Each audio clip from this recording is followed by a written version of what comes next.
Well, what's the crack, everybody? How you getting on? Happy Friday, everybody. It's Friday the 16th of October 2020. Or if you're a patron, you'll be getting this in your ear holes if you're right on it and you're at nattering on Thursday night. It's Thursday the 15th of 2020, which is a strong possibility, let's be honest. I'd be at nattering much if I wasn't doing this for ye fine folk. As I just mentioned, the patrons, beautiful people. They get that extra bit of stuff. You get all the videos and all the rest of it, and like that, as I talked about on the Ramble Pod, number 100 was purely a dedicated one to the patrons. And as jokingly went, well, sure, it couldn't be released from long-term Patreon, and Marie couldn't be released for public. Of course it could. Fucking hilarious. I was planning to, but I didn't in the end. I went, no, do you know what? Video and all, the hilarity of us all getting drunk together on a call. The crack was 90. If you want to go have a look at that, do. Go have a fucking gander. Do you know how you do that? Sign up to be a Patreon. You support the show and you get extra stuff, including today's video. I'm just after recording it. I was to do it last night. Didn't work out. We got it done. We got today's one done. So the video is up there, the interview video. All the interview videos are up there. They're nowhere else. They're purely for the Patreons. Lovely. No gigs coming up. Not to tell you about in that sense. But I will be doing another Patreon only live podcast because you know what? Won't be this Saturday night. It's ourselves' birthday, lads. So say nothing.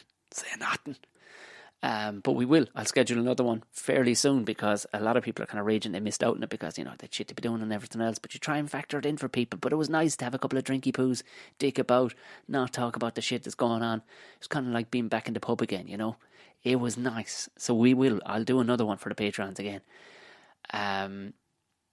What else have I to tell you before I jump into today's show? That's about it, really. There's a fucking deer screaming outside. They're all as horny as shit.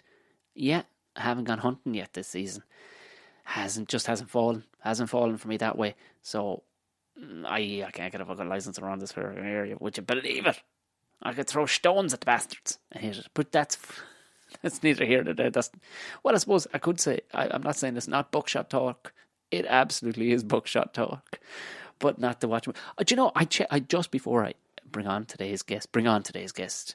on, like he's sitting in the fucking hard drive right now.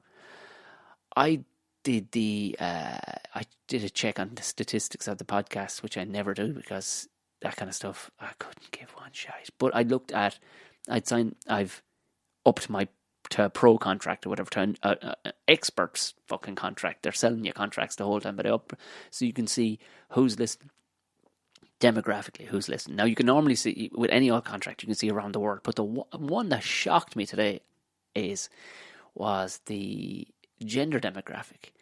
51% women. 51% women. So anybody out there who's going, oh, it's just a blokey podcast. It's just a black because I'm a blokey. Nah.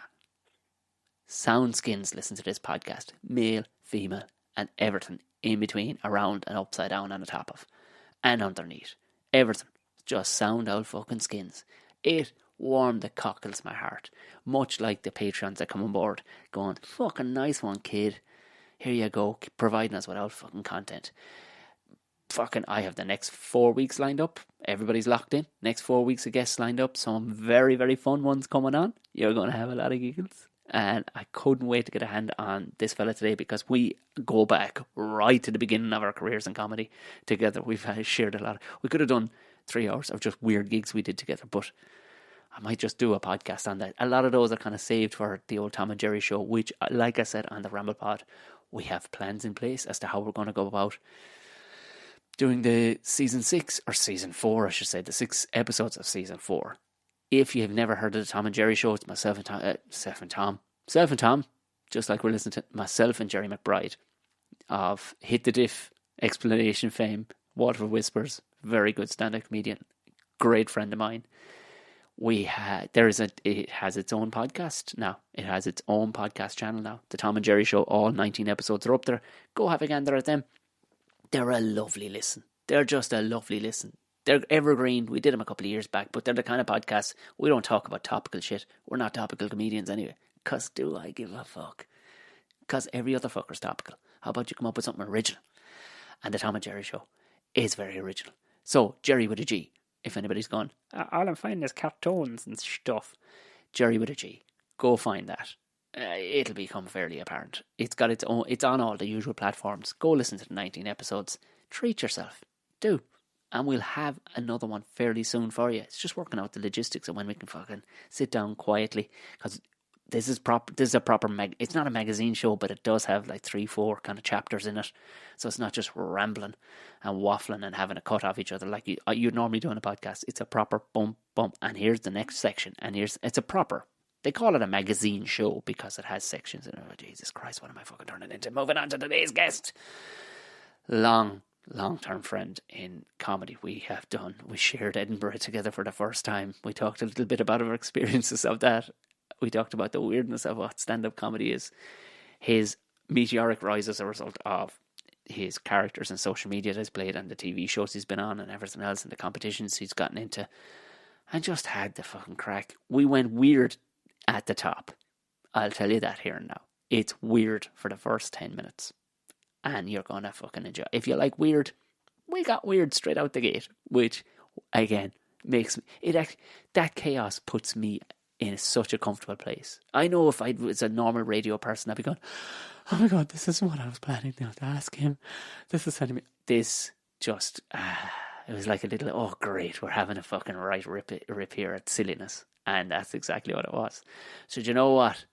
Whatever you're doing, okay, not if you're driving, but if you're not driving, kick back, throw off the old shoes, make a cup of tea. Make a cup of tea now. Press pause. You back? Great. Now, enjoy the fantastic Sean Hegarty.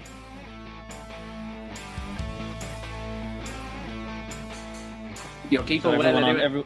Yeah, I'm great, thanks. Yeah, everyone on Patreon now can see our sexy nipples because we're both doing this topless. Yeah, exactly. Right? Yeah, this is the plan. I didn't think you were going to go for it, but then I remembered Hegarty. He actually cuts the nipples out of his t-shirts a lot of the time. Big time. Yeah. Big time. Yeah. Just that's what I do. I have a chastity belt on 24/7 for obvious reasons. So yeah, I'm just living the dream. Well, you can't be denying the world of those awesome nipples of yours. I've seen them several times, and it was actually it would stop traffic.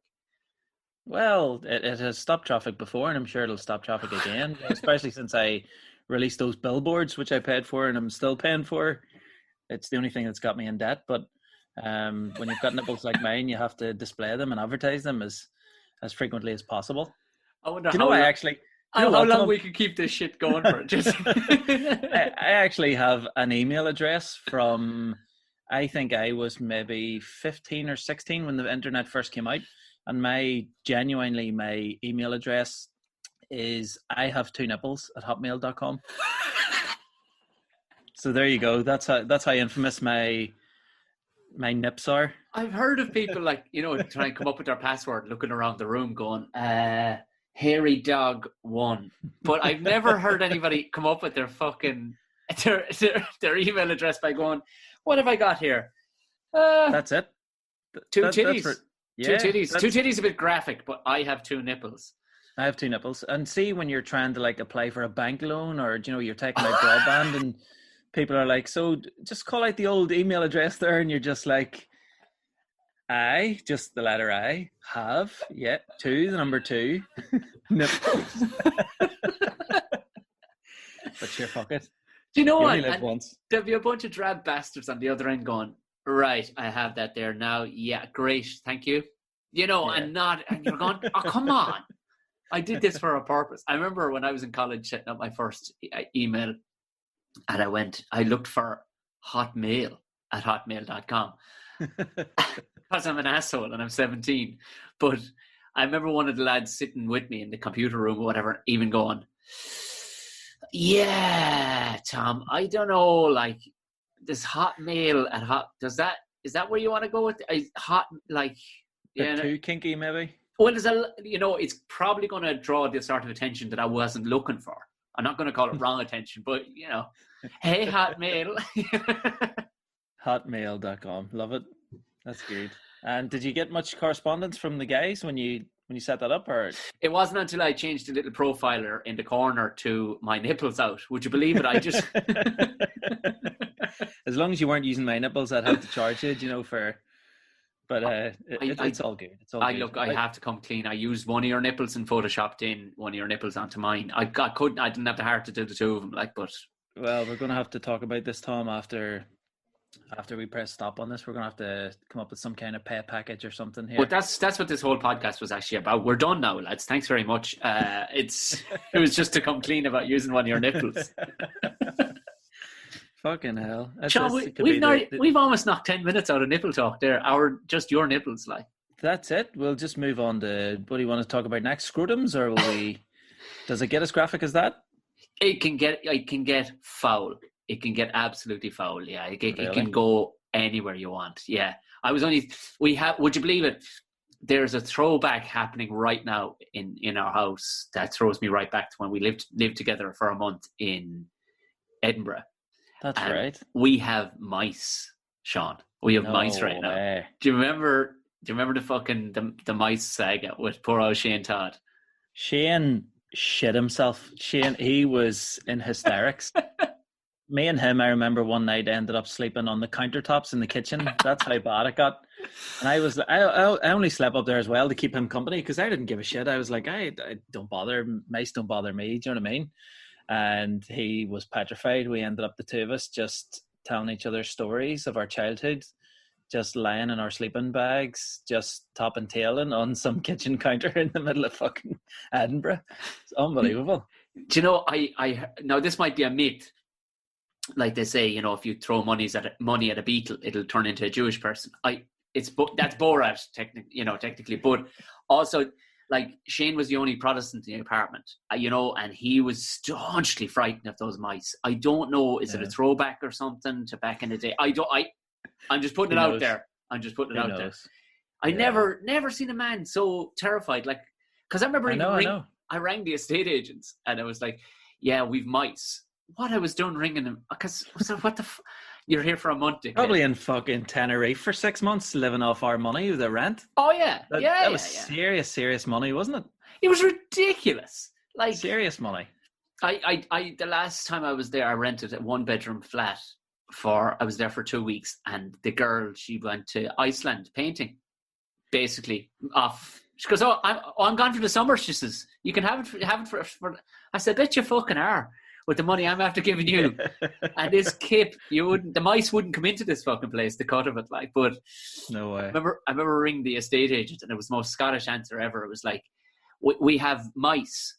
She goes, what are they doing? She says, what are they doing now? I went, well, they're just being mice fucking running. I says, to be honest, it's just one of our flatmates is terrified of mice. And she went, well, just tell her. I went, no, it's a man. She started is he a Protestant? I went, yeah. Fuck's sake. Unbelievable. But she went, look, here's the deal. Welcome to Edinburgh. Those mice have been here long, and you're living in a stone terrace, 200-year-old fucking building. I know. Get with the program.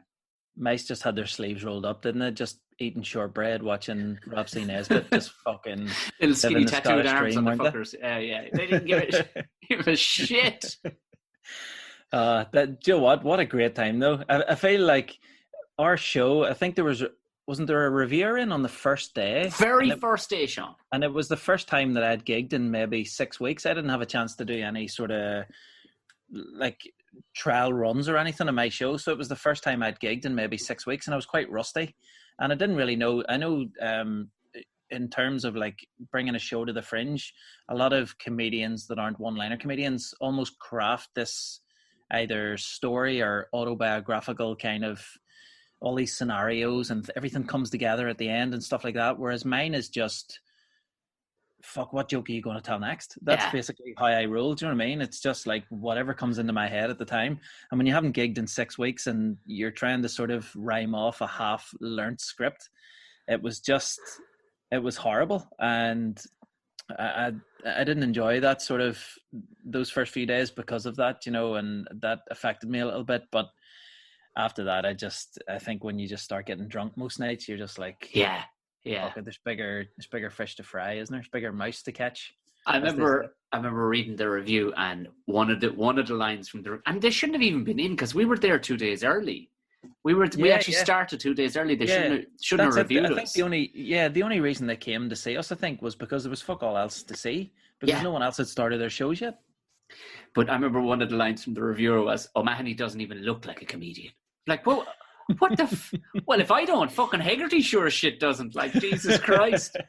What does a comedian look like? I'd love to see. This will just tell you, like, I found out later that this person wrote for Gardener's Weekly or something, and they were a student as well. It was like, what the do you know? But do you remember, thanks be to God, my wife / girlfriend at the time was over with us. But do you remember Johan having a bit of a breakdown in the audience? Like the paltry, we got a couple of good audiences throughout the festival. We got some great audiences. It was fucking melting heat because we were down in a basement in some creepy fucking place. But we used to give out ice water or something. We were giving out fucking ice. That's right. Yeah, that was our big attraction, was to give out free ice water. And people were going, that's what we did. Yeah. I think we gave out ice creams and stuff as well, didn't we? Yeah, we did. Yeah, we really took care of our customers. But do you remember the woman having maybe you've blanked this from your mind, but there was a woman had a breakdown in one of those very early shows. Don't remember. And she basically, I don't know, was I on stage? I think I was on stage, because for anybody who's wondering what the fuck did we do? Had we a 2-man show or whatever? We didn't. When you go to Edinburgh first, you do like half hour at most. And myself and Sean split the show, and we would alternate who'd come on next.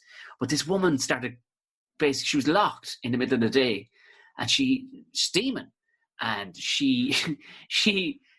I'd said something to her about Jesus Christ, I suppose it's 5 o'clock somewhere. She goes, "I'm allowed to have a drink." I was like, "Of course you are, madam. Of course you're allowed to have a drink." And I didn't have the stage maturity either to deal with the situation. Yeah. She was just weirding out the room, and then I was weirding out the room as well because I didn't know how to do it. Next, she started breaking down crying, and Natasha took her outside. And she couldn't get her up the stairs out of the venue, but there was just this thin sliding door at the door. So she was just sobbing outside the door. And as it turns out, she told the audience that it was a month's mine of her father being murdered on that street. That's right. I remember now. Yeah. That's right. Yeah. Yes. She was a fucking train wreck, wasn't she? Unbelievable. Like, Jesus unbelievable. Like. And she's sobbing away while I'm trying to fucking struggle through my material. Unreal. Like, people talk about how rough Edinburgh. Like, who goes to a comedy show though a month after one of your parents get murdered? Do you know what I mean? Like, is it really hit that level where you're like, I want to be out and around people, but just somebody cheer me up. It's like a comedy show is not something you go to if you want cheered up. Go and watch a Pixar movie, where everything's PG, everything's just fun and happy and colourful. Don't go to a fucking stand-up comedy show, especially with 2 Irishmen. Yeah, because, I wish I had the time over again, because I would have talked out the scenario and pushed until I actually tried to make it funny, because in my head afterwards, all I thought was, like, did she come with a wreath? To the spot that happened to be right beside the door of where we were, and just put it down and said a little prayer and spilt a little drink on the ground like one of my homies. And then just took a swig out of our 40 and went, wait a second, there's comedy on in there. Do you know what? Unbelievable. I think I'm going to treat myself. Dad, I love you, I would have went full Jeremy Kyle, I think, on her. I would have took her up on stage and interviewed her and tried to go viral with it. As I do remember, we'd some great days and some fucking harrowing days as well. We'd Natasha flying for us. But I remember you leaning to me one time, because we used to bring on the odd open mic to do 5 minutes as well. That's right, yeah. And I remember there was one lad, I can still remember his face, and I think he still does comedy. He was this kind of really camp young fella. I don't know what was going on.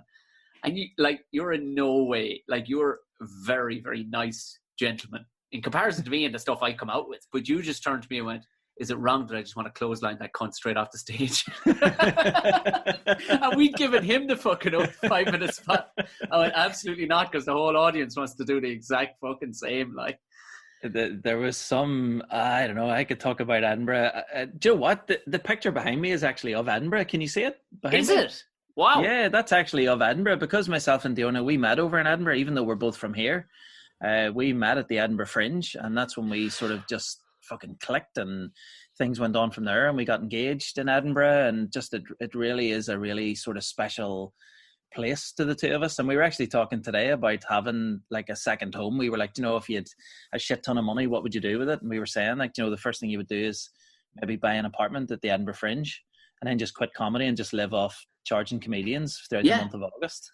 Well, do you know what? That's funny you say, because myself and Natasha, because that was our first, we weren't going out that long, maybe a year or so, but that was our first time away. And then we've been back to Edinburgh gigging and stuff a few times. And Natasha bought her wedding dress there. But she even said it, she goes, like, she wants to live in the countryside, but she went, if I had to live anywhere else in the world, Edinburgh. Big time, Edinburgh. Big time. Was her wedding dress, was it just loads of flyers? Isn't that what people do during the Fringe? Just fucking sellotape. Just sellotape like 1,000 different flyers right themselves. How amazing if she walked up the aisle and it was just your poster, just 150 times. How just fucking anorak comedy would that be? Like, you know what I mean? There's people I've heard, like Beck Hill got married at the Fringe, I think, in the fucking, in the Gilded Balloon and everything. But I think that'd be even topping it, just covered in fucking flyers. Ones you found in the bin too, because every 90% of them end up being crumpled and thrown in the fucking bin. Oh, big time. I throw my own flyers in the bin. I'm just like, fuck it. I just, the worst part of being at the Fringe is flyering, isn't it? Your own face, handing people pictures of your own face. Like. Yeah. I used to go around Edinburgh just taking photos of my flyers that had been stamped into the ground. Do you know what I mean? Either people that either despise me or people that just, I don't know, used it as a rain cover and then just threw it in the ground and just went, fuck him. Because I need to, because you know when you need to get a thing out of your head because you're going, did I dream that moment? And I've said his name to a bunch of people. The comedy community is fairly small, and I've said his name to a couple of people, and even one Canadian chap, Phil Nichol, was on, and he couldn't think of who I was talking about. Do you remember? I don't know which one he scooped this guy up from somewhere, but there was 4 of us sharing the apartment, and then all of a sudden, this old guy showed up, Wes. Yeah, with all his like sort of magical, with his magic kit. Didn't he do magic or something? Or he was like a children's entertainer, or I don't know, just some random middle-aged guy and just all us young lads. And it was just like, do you know what it is? I think we went and got the keys to the apartment.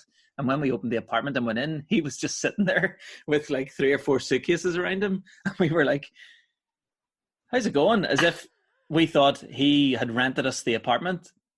Because I think, was I the first one over there? Yes. Yeah. I think I got, yeah, that's it. I was gigging in Liverpool for the weekend. And then I think I went up on the Monday and you guys were meant to come over on the Tuesday, I think.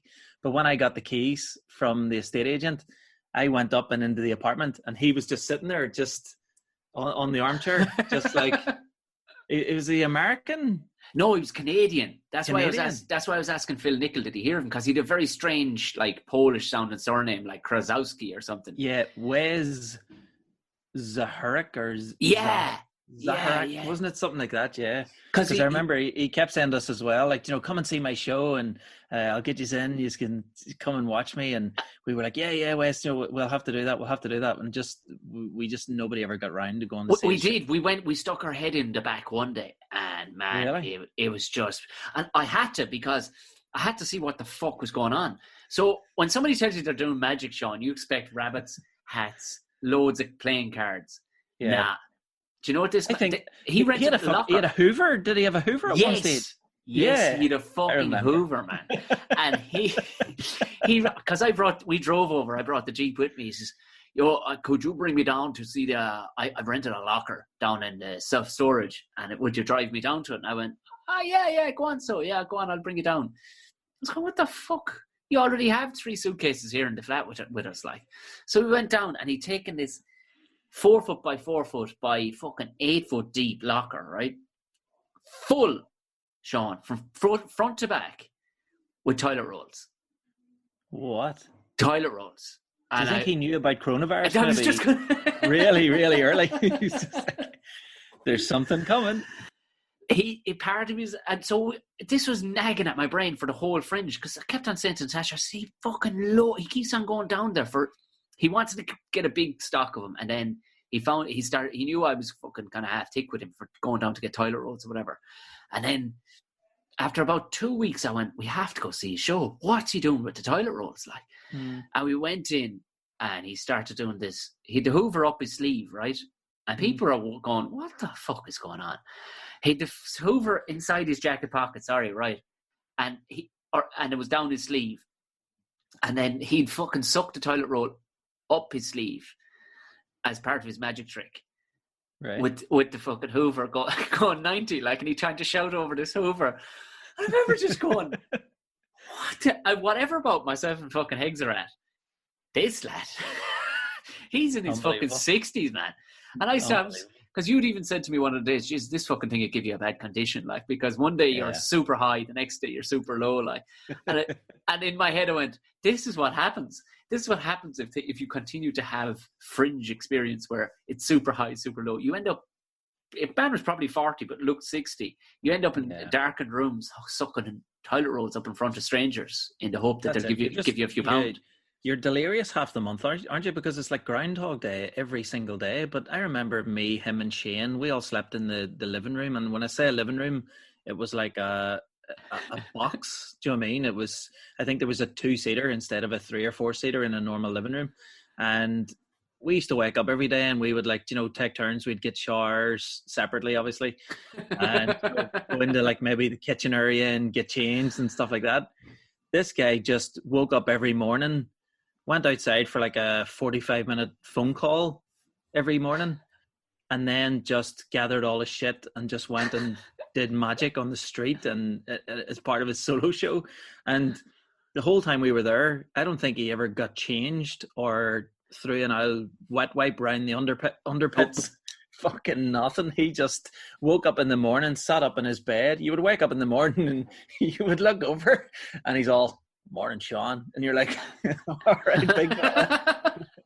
How's it hanging?" And he would just be fully dressed and he would just go down and talk to someone on the phone for 45 minutes and then just head off into the town. And you'd just see him that night just going to bed, or 2 a.m. he would just come in, same clothes, straight back into the sleeping bag, up the next day on the phone and back into the town. Just you know that man has slept in a few bus stations, like, you just know, like, he's built for that shit, like. Yeah, big time. What a guy. Jesus.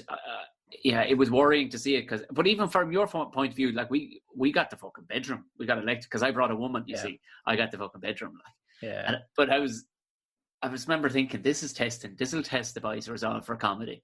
Waking up every morning as some middle-aged Canadian smelly, because the sitting room was like a fucking, after about a week and a half, it smelled like he kept hens inside there or something. It was fucking stinking. Oh, big time, I remember you going, here, I don't know, can I keep going down? Todd at one stage fucked off. I think Todd found a room somewhere else or something. He couldn't handle it. It wasn't. Yeah, that's it. Because I met Diona that year as well, I spent half the month, I think, over with FNT, who were like a sketch comedy group from Belfast. And there must have been like 15 of them in this group, and they shared like a 4 or 5 bedroom apartment on Leith Walk. And I think I spent most of the month either with those guys, or me and Diona would walk the streets until about 5 a.m, and then it would be like, right, we have to say goodbye here. I have to go back and sleep in this shithole. And you just have to creep in and step over the mice and step over the fucking Hoover and try and get a couple hours sleep before you go again the next day. Ironically, he'd a Hoover, but he wouldn't give himself a fucking rub of the thing to clean himself up any bit, like. But Jesus Christ. Exactly. How you finding being a dad? You loving it? I actually am. Yeah, I no experience of children whatsoever, like, because I didn't grow up around. We didn't have small kids in the family. Like,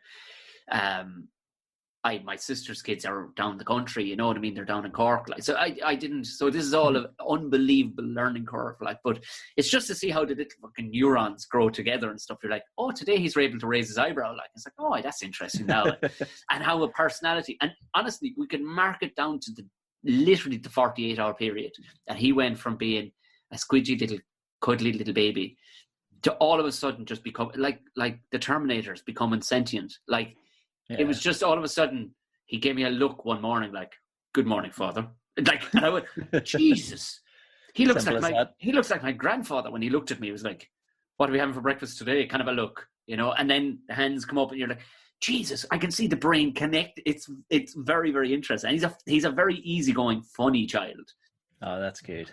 But I learned the hard way through. I was doing a gig. It was just before lockdown or whatever, and they were was with Deirdre O'Kane, and there was a lot of Deirdre O'Kane's audience were there, you know.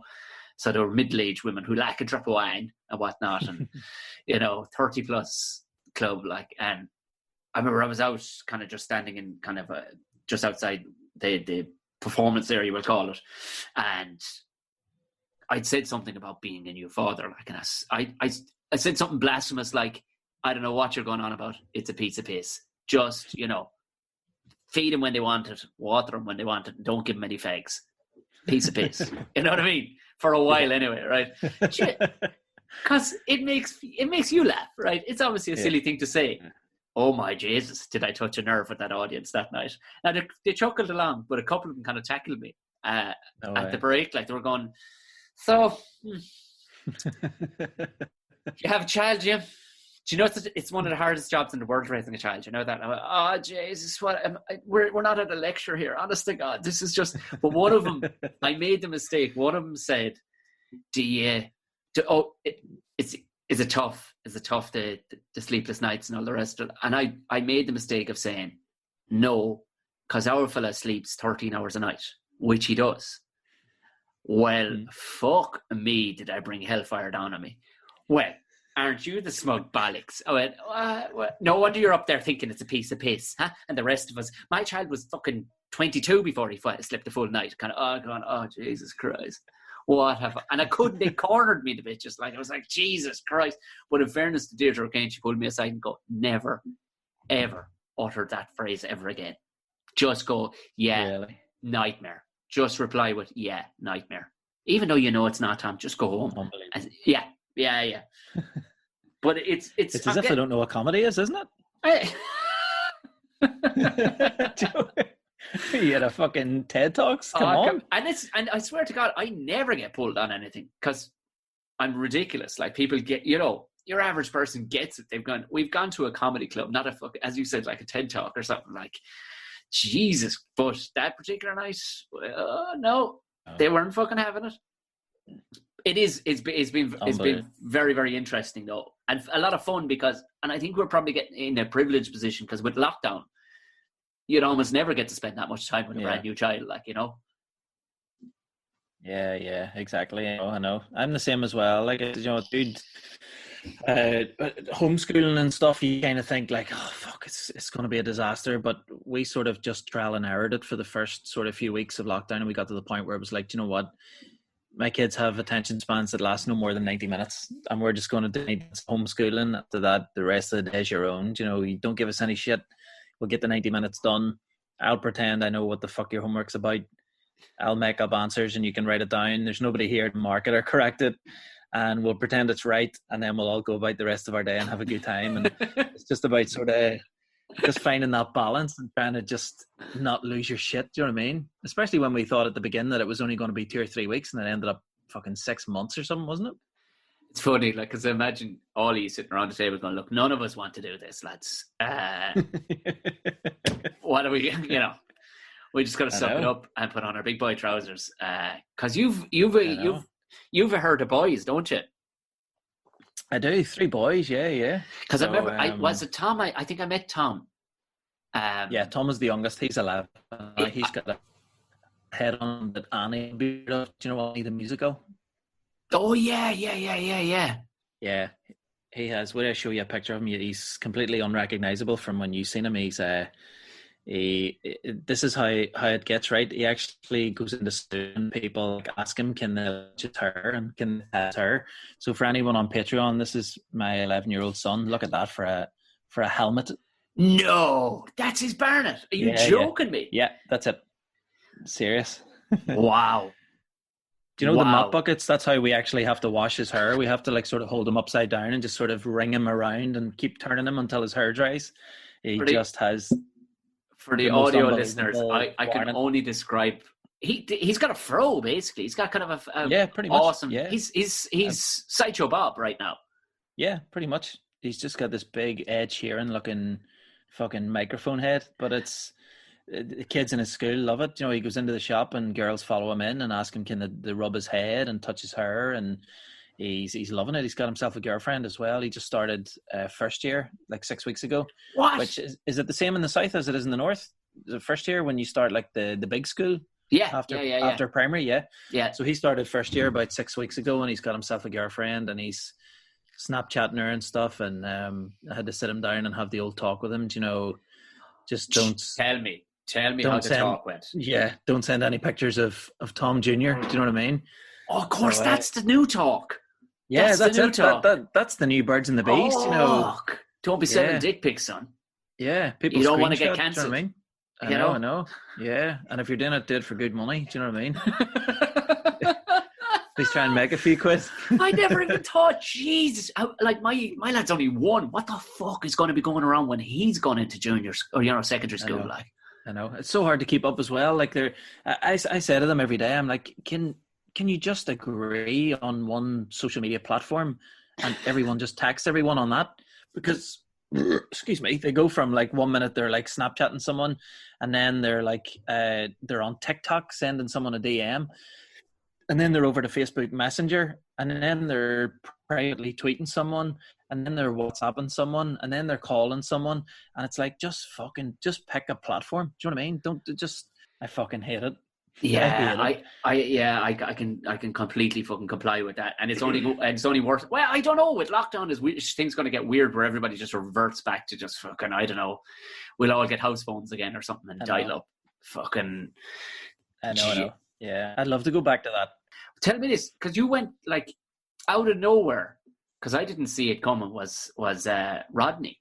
Where the fuck did Rodney come from? Your character. Do you know what? I knew that online was the place to be. Do you know what I mean? I knew that online was the future. Social media, you had to have a social media presence, and even now I feel that too. I feel like every day I wake up and I'm like, I need to just put something on social media here, otherwise people are going to forget who I am. And it got to the point where I was like, one day I just walked around my house and I was trying on loads of clothes and trying different accents and ruffling my hair and putting it into like a side part and then a middle part, and then just trying to just come up with characters and certain things that I could try and get away with. Because to me, it almost seems like, because I'm doing one-liners, instantly people know that nothing I say is real. Yeah, of course. So I think people will buy into a character or make it a bit more believable, but it also adds a whole new dimension to the jokes I'm telling, because I like, you know, the likes of Angelos Epithemiou and you know, characters that are almost like Tim Vine's almost a character as well. You know, it's like you sit down, you have a conversation with him, and he's just a normal guy. But then as soon as he's on stage, it's just he's a machine. Yeah. And I got to the point where I was like, I need something else here. I need to come up with something, because as well as that, I didn't really have much confidence on stage. You know, I've never really had stage confidence. I've never considered myself to be a performer as such, or an actor or anything like that. So for me, I always wanted something to hide behind. And I thought, what better thing to hide behind? You know, almost like a Mitch Hedberg kind of thing with sunglasses on. For me, it was I need something else. So I came up with this character, and I was like, well, if it gets any shit online, at least it's something that I don't have to take personally. You know, this is something that I can just be like, well, it's just a shitty character. Yeah. Who cares? You know, if it doesn't go well, if people don't like it, it's not that they don't like me, they don't like the character. And that's a completely different thing. It's like my mullet and my mustache. You see, I'm just hiding behind him, Sean. So it's exactly the same thing. Tom, don't hide. Shave it all off and stand out and be proud. But I would see that look that you have now. That works for me. I would keep it like that just until you're at least 60 or 70. It's lovely. You look like a failed golfer, but in a good way. You know. Cheers. Oh, that's exactly the look I was going for. Still like, you know, wearing Pringle jumpers and stuff like that. Yeah, I really, really like it. It's nice. I could picture you wearing the green jumper. Do you know that the golfers win? Yeah. That would look really sexy. But yeah, I just got to the point where I was sort of I tried, for anyone who doesn't know the Rodney character, I just sort of tried on jogging bottoms and a really shit old sort of burly maroon looking t-shirt, and I took the jogging bottoms up to above my belly button. I tied them really tight, and I just put on like a northern culture accent and just walked about the house just talking shit. And eventually I started like recording stuff and putting it on social media, and Back in the day, what I did was to build an audience. I started reading all the comments and seeing who was tagging who. And some were friends, some were people I knew, and some were people who I'd never heard of. And I got to the point where every video I was writing down the people's names who had shared the video or tagged friends. And then when I put up a new video, I was like, these guys like it, or they're talking about it with their friends. So I then went into the comment section and tagged all those people, or sent them a private message to go, here's a new video, I know you like the last one. And I got to the point where I had so many names, I'd maybe 200 or 300 names, that I thought, why not just make a Facebook page and invite all these people to like the page, and then the job's done for me all the time. Do you know what I mean? Yeah. So that's what I did, and I went with the Rodney character, and just went from there. I just sort of most of my videos were just sort of pun based, and I got to the point where I was like, I love making music and creating music and writing parodies and things like that. So I thought I could write parodies and release them as this character.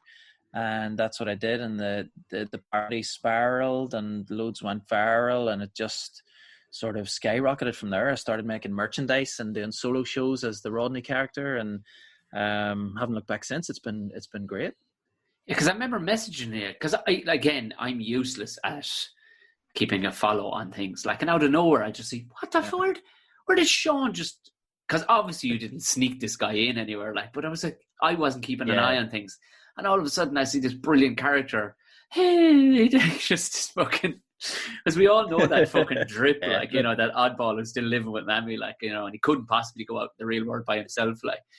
But it worked. That's what he was. It worked perfectly. I just wanted to create this big virgin, you know, who always gets the wrong end of the stick, and he's on me, and it's just simple fucking.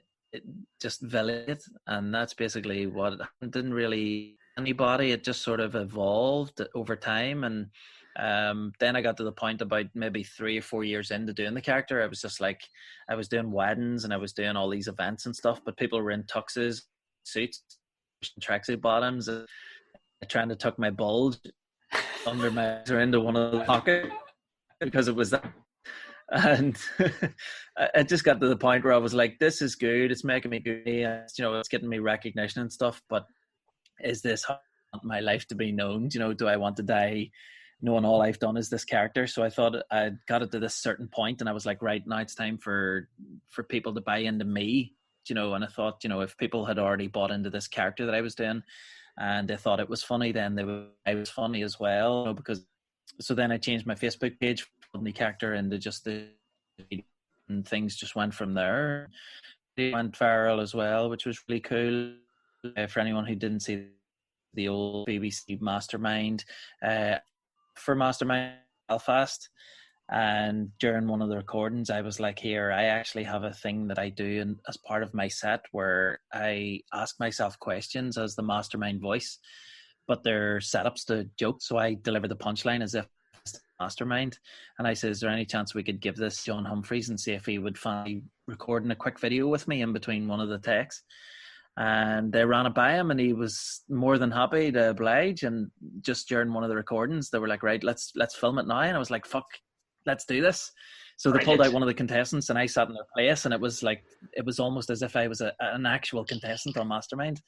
And they put it out online. I think it hit like 5, 6, 7 million views. It was fucking went down like a house on fire. So it was class, and that sort of catapulted things a bit as well. And I've got an agent and stuff in England now as well. And then the comedy clubs all shut down, and everything's been up the shitter ever since. But yeah, that's the story. That was like that. You're so right. Like I could never find a character that when there's no will nor want, and you're going, oh jeez. And I tried one or two, like, but it was like, oh Jesus Christ, I just want a podcast instead. Yeah, so I mean, tough. It is tough. And I mean, the fact that you landed him, and it just, and like Bernard Casey has, have you seen Bernard Casey's guy with the? No.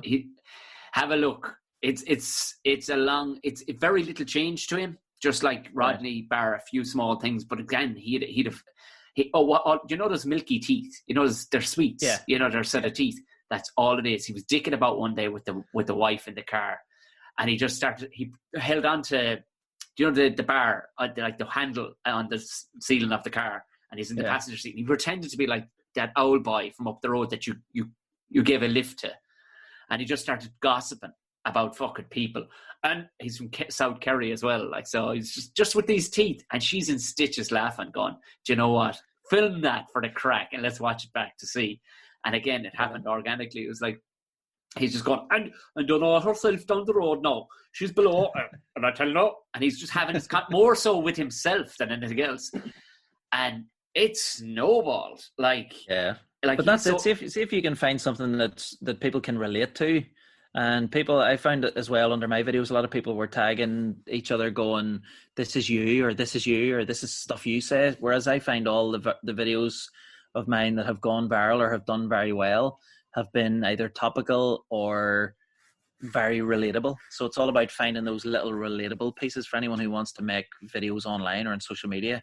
Try and find things that people do. It's like if you watch Peter Kay and every time he tells a joke, it cuts to the audience and people are pointing at their husband or their wife or their next door neighbor that they're with, and they're like, this is you, or you do this all the time. Whereas that's what people want. That's a sort of unique kind of quality that you can bring to stand up, where you try and find things that just sort of touch a nerve with people.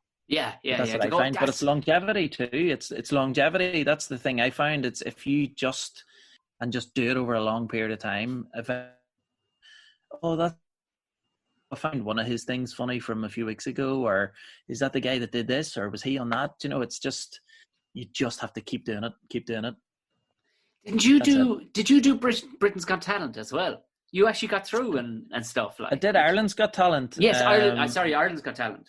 Yeah, I did Ireland's Got Talent. I got to the live semi-finals, which was a crazy one, but that was something that I just wanted to. I used to watch Britain's Got Talent with my kids all the time, and we used to sit around the TV on a Saturday night and we'd order like takeaway food and stuff, and we'd sit and watch.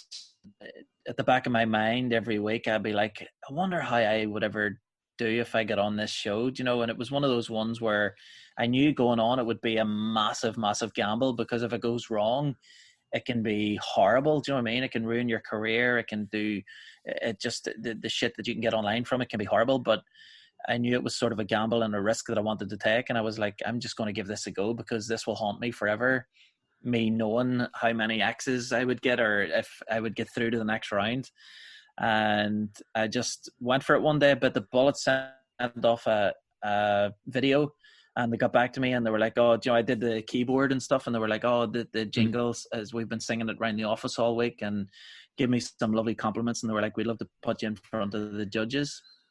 So I just went down one night with my family and went straight onto the judges. And the piece that I have, it's like a 7 or 8 minute video that people can watch it on YouTube. It is just lovely. And if that's all I can take from the rest of my career, I'll be absolutely delighted, because it looked like it was just the perfect audition for me. Do you know what I mean? I couldn't have went any better.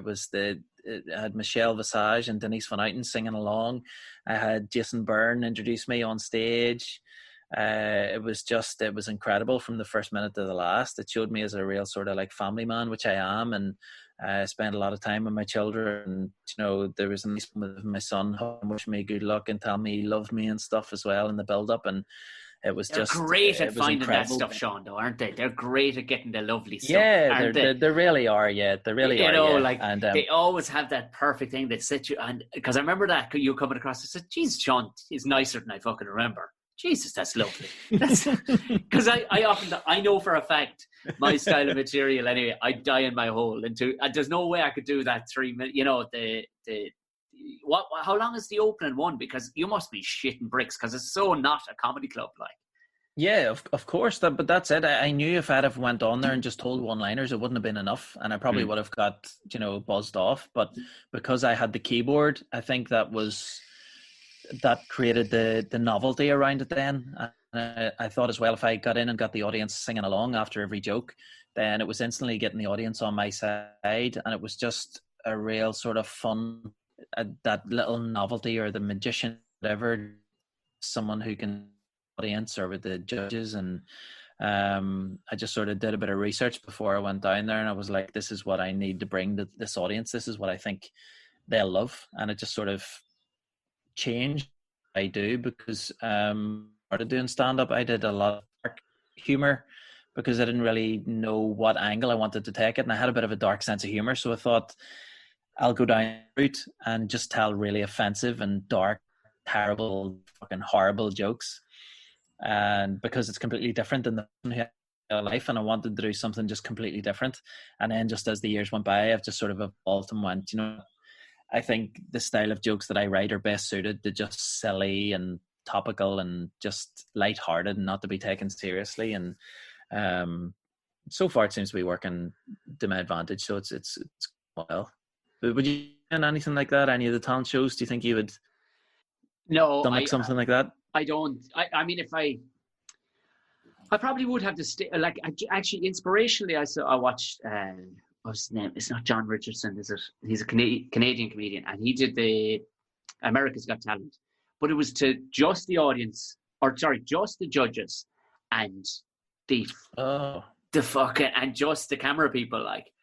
But do you know what? You could see there was no audience. But you know what? You could see he had the stage maturity and he had done it for so long to so many shitty rooms that he was able to turn around and go, I mean, even he found everybody in the room he could and referenced them all. Do you know what I mean? Brilliant. And he tied in all his material and was self-deprecating about, this is the normal kind of gig I do. You know what I mean? And he nailed it. I think... Yeah. If you went, he probably did it a little on the fly too, I'd say. You know what I mean? Mm-hmm. If you went there with just hard and fast, straight material, like you're doing a 7-minute set at a comedy club or a 15-minute set, you're dying your hole. Yeah. So watching that, I was kind of going, oh yeah, you could actually maybe. I don't know. Do I have the want for it? I was never one for watching those shows anyway. Too much. Yeah. I just more so because I'm a sick bastard, and by the time all the mad whores were gone from the audition room, like by the time all the lunatics who were it's not as appealing then, is it? You just have straight talent, and you're like, nobody wants to see real talent. Listen, you want to see sisters punch each other and fucking people throw up from nerves. The truth be told, if I searched deep down with a psychologist, it's probably sheer jealousy is keeping me away from watching the really talented people in the latter stages of it. Gone, yeah, well, fine. I mean, of course they can do it, but I'm just saying. Yeah. They've trained for 20 years, of course they can fucking dance. And that's all it is, Sean, deep down. But with most people, I think it's a comedian's worst nightmare to do any of those kind of judge, especially even me as a comedian. I refuse to do any kind of, those gong shows in England and stuff like that. They're horrible experiences, and I've done a couple in the past, and I've won a couple, I've been booed off a couple, I've been voted off a couple, and I'm just, no thanks. That's not why I do stand-up. I do not want to fucking do that one bit. Horrible. Yeah, I've done a couple of slams, all right, where they give you don't get booed off, but it's like a clap, who wins the clap or whatever, and I think I won one or whatever, but even still it was a hollow victory, because it was like, what is in this? Like, you know what I mean? And it's down to the judge's ear, because I'm not fully sure if I won that or what. It's like, and then another one, clearly I would have won it, but because they were matey with the guy who was, it's like there's... Of course. And I mean, and as far as a gong show, I did one gong show, I remember, in this Comedy Store in London. And for anybody who's wondering what the fuck a gong show is, it's not as filthy as it sounds. There is literally a gong at the side of the stage, and there's like 3 audience members given a red card and a green card, and if all 3 lift up the red card, the gong goes off, and if you get past 3 minutes, it's normally like 3 minutes or whatever. And with that one in the Comedy Store, I was maybe doing comedy about a year, and if I got to like 2 minutes 40 or whatever, and just this guy just kind of went, oh, don't know, and it was late in the night, you could see him just kind of go, fuck it. And I lifted my and in fairness to that same bloke, he came over and bought me a pint. He was like, I'm sorry, I just lifted the card. I went, do you know what?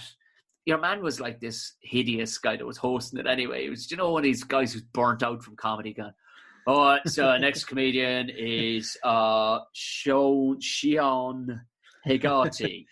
I've had Welcome to many of those. stage. And welcome to stage, Sean Hegarty. And he just sidled off, and you're going, Just fucking dead inside. oh, and then this guy, the guy who won it, was like, you know, he was like in it, fam, and he did this rap, and it was all about like being on the bus and all the different stops at the bus, and they were loving it because they were like, I know exactly where he's talking about, and I'm like, God, nobody had a hope of beating this guy because he's giving it all, you know, and he's too, like, the guy is too old for how he's dressing, you know, he's dressing like a 16-year-old, a youth, like, you know, and you're going, dude, you're fucking 31 or 2, like, you need to fucking cop onto yourself. But, and you want to see when he won it, it was like, because they give you actually they give you a baseball cap with a king crown on it, like, that you won it. You want to see him, like, this guy just, you're going, lad, you're going nowhere. If that's your thing, this is you have topped out at this. Like, most of the other acts here can go on a bit, like, but that you've just maxed out, and your whole thing is rapping about a bus trip on some obscure line in London, like. So I took your man's point gladly, like, you know, it's like, cheers, thanks very much. This is why you rap now, isn't it? This is why I. This is exactly why I rap now. So let's close the show out with a duet back and forth. I remember I did the Comedy Store once in Manchester doing one of those gong shows, and there was a group of maybe 10 young lads, and they were hammered drunk, they were pissed, and they were booing and shouting and throwing things at the stage, and they were just getting on like dicks. And I was sitting about 2 or 3 rows back, and I was just on my own, just in this city that I'd never been to before. And I was waiting to go on stage, and I was like, these guys are petrifying, boom me off. They're going to shout, potato, you know, as fucking some English crowds do when they just don't know any different. And the guy called my name out to go up on stage. And as I literally went down the aisle where they all were and high-fived every single one of them. Brilliant. And got up on stage, and I was like, yeah, this is going to be great. But the rest of the audience then thought that I was one of those guys. And the rest of the audience fucking hated me from the first second. And I was like, what have I done? I made the biggest mistake. But this was about 2.5 minutes then into my set. And the MC came out from behind the curtain. There was 2 people had their red thing up by then. And the MC came out behind the curtain and encouraged the third person to put their fucking thing up. And I was so inexperienced, I didn't know any different. And I was shit scared, and I was nervous. And it was only when I got back to my hotel room, and I was like crying into a bowl of Cocoa Pops watching Match of the Day on my own. And I was like, standard, this fucking scumbag, who does that as an MC? Like, you know, you should surely know the journey a comedian's on and how hard it is, and everything, the emotions that you go through, and how much of a roller coaster it is before every single gig. And someone being so inexperienced as me, going up in a fucking country that I'd probably been to twice before in my life, and this guy who was an old pro just encouraging people to go, just tell this guy shit so he can go back to his hotel room. It was just horrible. I think that was the last gong show I ever did, and I was like, from then, that is me, never doing another one again.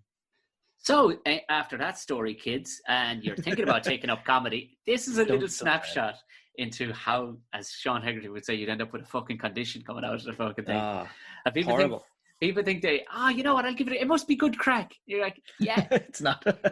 There's a lot of it that is good crack, but the stuff that isn't good crack is complete hell on earth. Like, but it's... but at the same time, too, you have stories for days. Do you know what I mean? Like, how long have you been doing stand-up now? 12, 13 years, maybe? Nearly 12 years, I think. Nearly 12?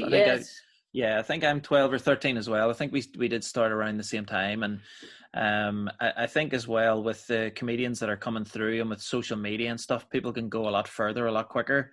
But I think one thing that they don't have that us guys would have is just that experience, just from doing those shithole gigs in the middle of nowhere to fucking 15 farmers who hate your guts, whose wives are checking you out, and just shithole after miserable experience from days gone by. I feel like I'm almost getting to the point now where I feel like, you know, all those TV comedians, you're like, now I understand how you guys are bulletproof. Now I get it. You know what I mean? I finally think I'm getting there where I'm like, I have done the shittest of shit gigs. Give me some of the good ones. Do you know what? But I mean, it does make the good ones all the juicier, and thankfully, like It the really good, does. like the shit ones are getting less and less. Like, but you still, Yeah. like I've talked about this with comedians. It's down. It's a simple fact: is that it'll only ever go wrong, typically, if it's in a place that comedy's not meant to be on. You know what I mean? Yeah. I mean, the Gong Shows aside, yes, they're in the Comedy Store, but they ain't no fucking comedy show. Like, you know what I mean? They're just some sort of fucking barbaric, horrible, weird shit. Like, but yeah, I mean, Jesus Christ Almighty! And I was actually gigging with a kid last week, and I say kid because he was about 7. You know, let's say I think he was about 21, but he was good. Like, but he was like, how do you get to where you? Because I did an hour and 4 minutes, Sean. An hour and 4, and I would have stayed for another 50 fucking odd minutes because it was that enjoyable. It was the Roisin Dove, like where we last met. Do you know what I mean? Yeah. But Joe Caulfield had pulled it up short because our Zoom had shit the bed. Pulled up really short. She was to be on in the middle. And I remember the kid just saying to me after, he was like, how do you get? Don't keep doing that. Everywhere they offer you a gig, because that will just spoil you. Because if something goes wrong there for you after doing that for 5 years, and something goes a bit sideways, you won't know what to do with it. Take every fucking gig they give you and suck it up and say thanks very much, and don't be asking them, how do I get there? Just get there. That's you know? it. And some gigs you're going to get paid a couple of grand. Some gigs you're going to get paid fucking 20 quid. You know, some gigs you're going to have to pay to get on. It's just... It's all part and parcel, isn't it? You just have to go with it. But I remember Christmas, I got this big corporate gig, and it was for all these council gyms in Belfast, and it was their whole big Christmas night, and everyone was excited and looking forward to it. And I was on at like 4:00 in the afternoon, and I was in this big sort of dark like function room, and they almost had it set up almost like a TV show where they had 2 hosts and they had all this fucking state-of-the-art camera work, and they went live to a gym in Belfast, and then they went live to a gym in Lisburn, and then they did all this shit online and futuristic stuff. And then the fella goes, right, I'll bring you on in 5 minutes. You can do a couple of yarns, as they say. Like, right, okay. And then he goes, you're on after this next video. And then the presenters go, and now, ladies and gentlemen, we're going to take a minute to reflect on all the staff members we've lost this year. Oh, my Jesus. See that noise you just made? That was how my asshole and my heart felt at the exact same moment. I was like... And I just had to sit there, and it was all, I've loved you for 1,000 years. Loved you for 1,000 more. And it was all, Sheila McNally, 47, cancer. And it was just fucking horrible. Oh, and then Jesus Christ. There was about 10 seconds of silence. People, the odd sniffle and wiping the tear. And then this guy just went, and now a couple of yarns from local boy in Sean Hegarty. And I just had to go up on stage, and I was just like, and I couldn't swear or anything. Everything was all clean material. And I almost stood there for about 20 seconds, just gobsmacked, just being like, so it was horrible. But you know what? It was one of the best sort of gigs I had, because I talked about it. I didn't shy away from it, which I probably would have done if I didn't have the experience I have today. And I just addressed it. We all had a good laugh about it, and we all moved on. Do you know what I mean? And that's the only thing you could do, is point out the big pile of shit that was just... to talk about it. Yeah, I'll be honest with you, Sean. This is how warped I am in the head. And every comedian, I'm just voicing every comedian here, what I wouldn't have given to be in the back of the room for the 10 minutes prior and the first 2 minutes. Not when you get it back. Not when you get the room back. Yeah. But just to watch you walk on, like, after that shit, and just sit there. Oh, you know it. It'd be fucking glorious. It's to like watch. something from a sitcom. If you have put that in a sitcom or a comedy show, people would have been like, "No, that doesn't happen. That doesn't happen during shows." The amount of stuff that happens before you go on stage is just ridiculous. I remember one time, I did a Lurgan, where I come from, is like a really small town, right? Maybe 10,000 to 50,000 people live in this whole sort of area, and there's about 15 to 16 pubs. Like, all we have in Lurgan is just hairdressers, takeaways, and pubs. Nice. So if you're not getting your hair cut, you're either getting a nice feed or you're fucking pinting, right? And it was the build up to the Edinburgh Fringe, and I'd maybe been gigging about 2 or 3 years. And myself, Mickey Bartlett, and Kieran Bartlett had arranged to do a solo show, but in preparation to do it, because I didn't drive at the time, so in order for me to go to the Fringe, I had to go with this crafted show. And I heard of people who did previews around London and around Liverpool and all these fucking, like, you know, they had all these comedy clubs to choose from. But all I had was just actual bars in Lurgan because I couldn't drive. So I, for some reason, devised a plan of gigging 12 nights in a row around 12 different pubs in Lurgan. Now, at the time, I ran my own open mic night, and we fucking barely got 20 people in through the door. So how I thought I was going to do 12 shows, 12 nights. Most of them got cancelled, right? But one of them was on a Sunday afternoon, and it was after Mass, but it was in the middle of a karaoke afternoon. So you had this guy who he filled in for anyone who didn't want to get up. So if instead of just silence, he would get up and just put his collar up and do another Elvis song. And then there was a woman who went up, you know, caught in a trap and fucking whatever. Oh, jeez. Then after about 10 songs, we were like, right, you know, it's half an hour. We're supposed to be on. At least, you know, we were promised a crowd. This guy had about 30 or 40 people in, but they were all to do karaoke. And they were like, right, coming up next, we're going to have lads here who are going to attempt to make us all laugh. What a line. I know. Please welcome Mickey Bartlett. Mickey went up, did about 30 seconds. Brought on Kieran Bartlett, who did about 45 seconds, who then brought on me, who was supposed to do this solid hour. And must have lasted probably about a minute. And these two drunk women just shouted up, "You're not funny." But I don't even gig in 2 or 3 years. So I just instantly, I was like, I have to cut these guys in. You know, if you give the audience a millimeter, they'll take a mile. You know, you have to cut them down. And the rest of the audience, like, oh, don't mess with them. So I went, "Oh, you're shite." And I went, "Shite, but I can always write for your jokes. You'll always be two fat bitches." And instantly the two women stood up, and your girl emptied the rest of her bottle out of her beer and turned it upside down, and the two of them like fucking charged at me. And I got off stage, went round the back, and all I remember in my head is like 2 minutes later, the barman standing in front of them, and two of them, and they were like, he was like, "Come on, ladies, he doesn't mean it. And I was like, listen, I was really nervous up there. I didn't know what to say. You were all against us. And I just snuck under him, back door, and fucking never went back in that bar again, and never will live. And it was just horrific.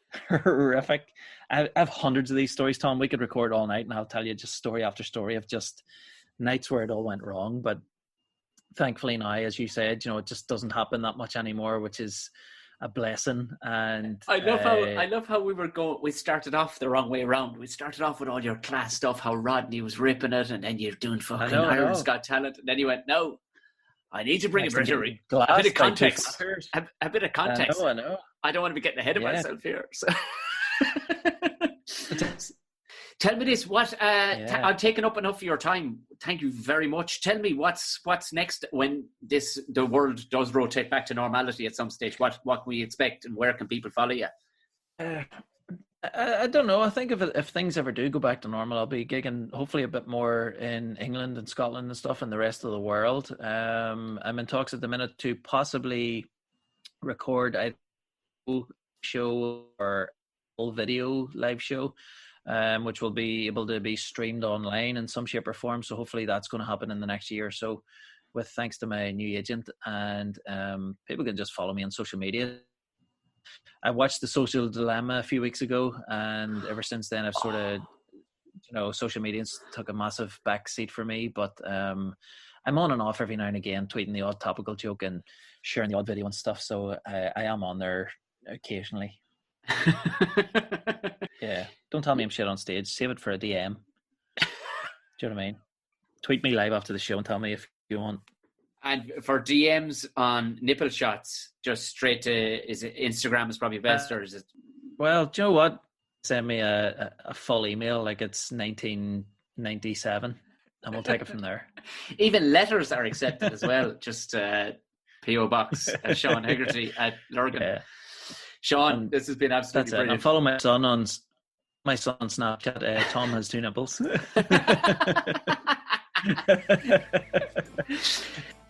And thanks a million, Sean. Like you said, follow him on all his usual platforms. He's not the most social media busy guy, but when shit does rotate back, you're going to see where he's going to be popping up for his gigs.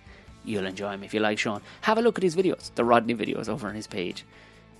It's great fucking crack. Like I said, if you want to support the show, there's the merch page. If you want to go to T Republic, Buckshot, you can buy whatever you want with the logos on it. I am moving probably over to Teespring because I think they're a little faster at getting stuff out. Just need to drag everything over onto them, align everything.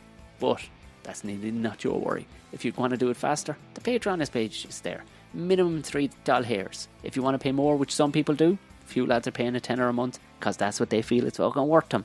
And that's what it's all about, what it's worth to you. Or you don't have to. But you don't get any fucking ads on the Patreon one. You don't get any ads. You get to see the actual video itself, and you get early release. What more can I do for you other than come in and actually talk into the fucking window at you? Now, if none of that sits in your bucket, alright, I don't mind. Because it's a happy, free place. No talk of that other shite. No.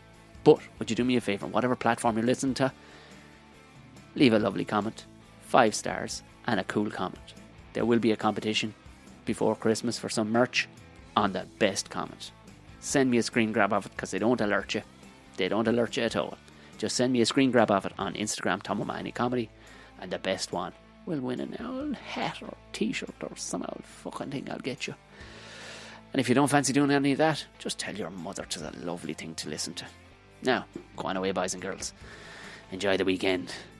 Mind yourselves and wash your hands. And I'll talk to you again next week. Good luck and thanks, God bless.